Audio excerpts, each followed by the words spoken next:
and welcome to another exciting edition of Cammy's Comic Corner. I'm your host as always, Cammy. Now, enough of this jibba-jabba, but let's get right to the pick of the week. From Marvel this week, we have Daredevil number 500, written by Ed Brubaker, art by Michael Lark, and Stefano Gaudiano. Now, this is the conclusion to the Return of the King storyline, and you know, what better issue to debut it in than issue 500? We have Matt Murdock making some really difficult choices, meaning that he has to say goodbye to certain loved ones and family and friends. He has to say goodbye to Mila. He says goodbye to Foggy. He has to say goodbye to Dakota. But before he does all this, he has to kick some hand ass. So it's basically him and Master Izo. They are running through the streets trying to save Dakota and Foggy. Luckily for them, Master Izo has an inside man, which would be the Black Tarantula and White Tigress, who we thought, just like, you know, we're following zombie drones to Lady Bullseye, but turns out, not so much. So Black Tarantula rescues Foggy, Matt rescues Dakota with Master Izo, and then they go to go take on the Hand Masters mano a mano.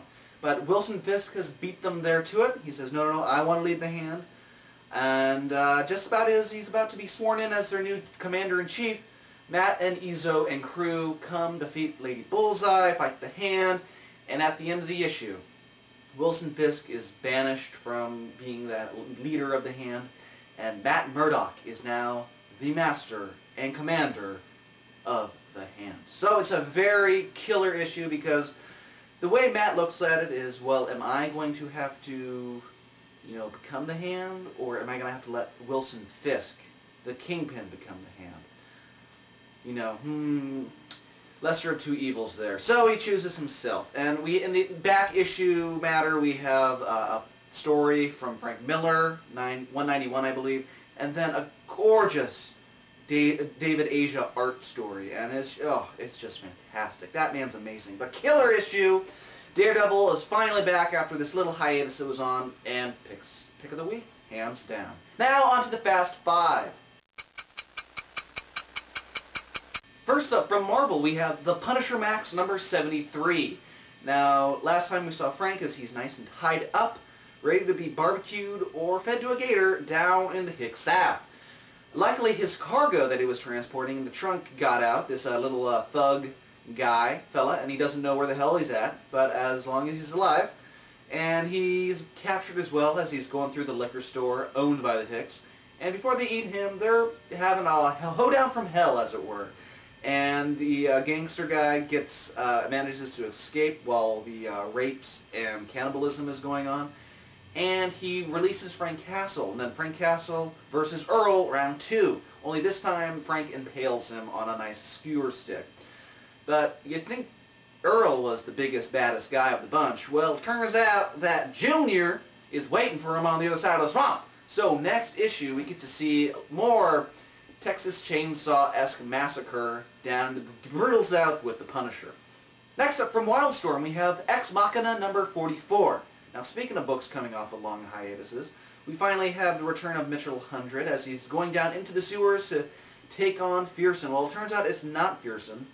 It's actually a kind of a mannequin, like a robot, who has Fearson's same powers. And once Mitchell splits it open with his ray gun, he discovers a purple box. And that purple box is supposed to be controlling all the beasts of burden, just like Fearson was doing. Well, the green box that exploded in Mitchell's face was actually used to disable all their weapons, and then a red box for disabling or killing all the crops, and then a white box, which Mitchell made years ago, doesn't know why he made it, to control the armed forces. What do all these spectrums and visible colors have in common? Is this like another Blackest Night crossover? No, it is not. The makers of these boxes from the other dimension want to invade this dimension, and that's why they made all these boxes, to control the population before they made their lovely appearances. So now it's up to Mitchell 100 to make sure this doesn't happen. So it was a very good issue. Brian K. Vaughan, I miss you in comics. Come back to comics. Forget this lost stuff.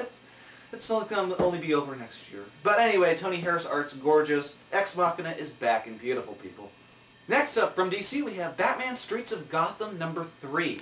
Now, last time we had Dr. Elliot Hush posing as Bruce Wayne, making outrageous claims of pretty much draining the Wayne fortune on the city of Gotham until it is corrected. And in this issue, he gets a nice little meet-up from Damian and Dick. They go, hey, come here a second. Yeah. What the hell do you think you're doing?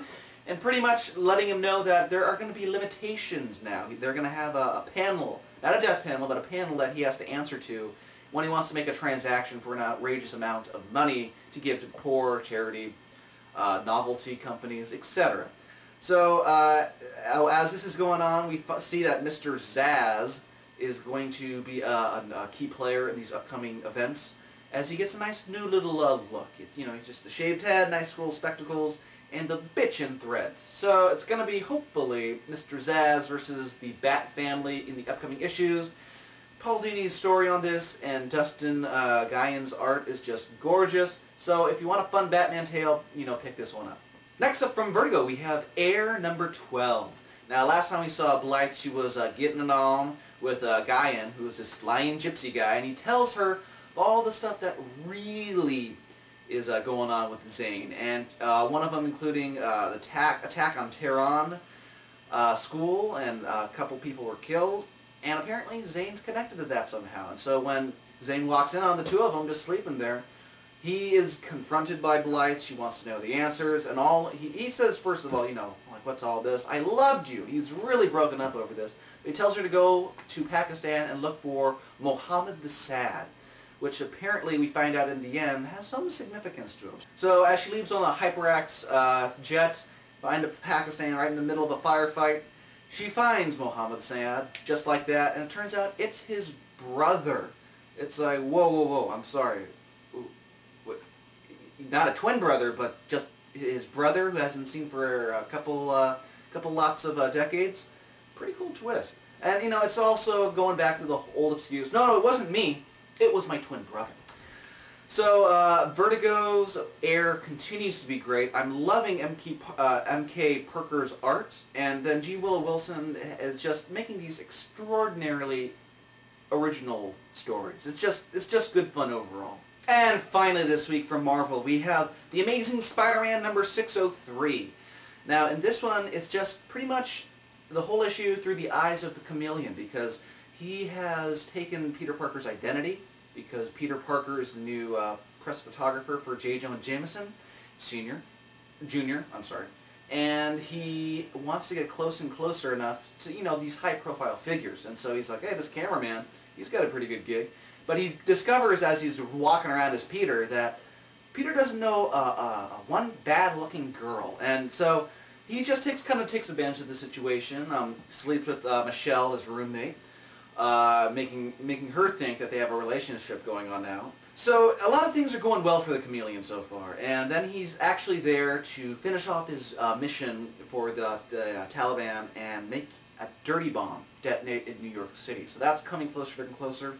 And while we're focusing on this Peter, the real Peter Parker seems to be alive and kicking as he gets the hell out of this vat of acid that all the other Chameleon's victims have fallen ill to. So very cool issue. You get it from a different perspective. I'm not really much of a fan of Fred Van Lente's writing usually, but this one kind of won me over, so I might be interested in other things he has in the future. Well, comic book fans, that does it this week for Cammy's Comic Corner. If you want more Cammy's Comic Corner goodness, head on over to www.cammyscomiccorner.com. From there, you can talk on the forums. You can subscribe to us on the RSS feed, on iTunes, and even follow me on Twitter.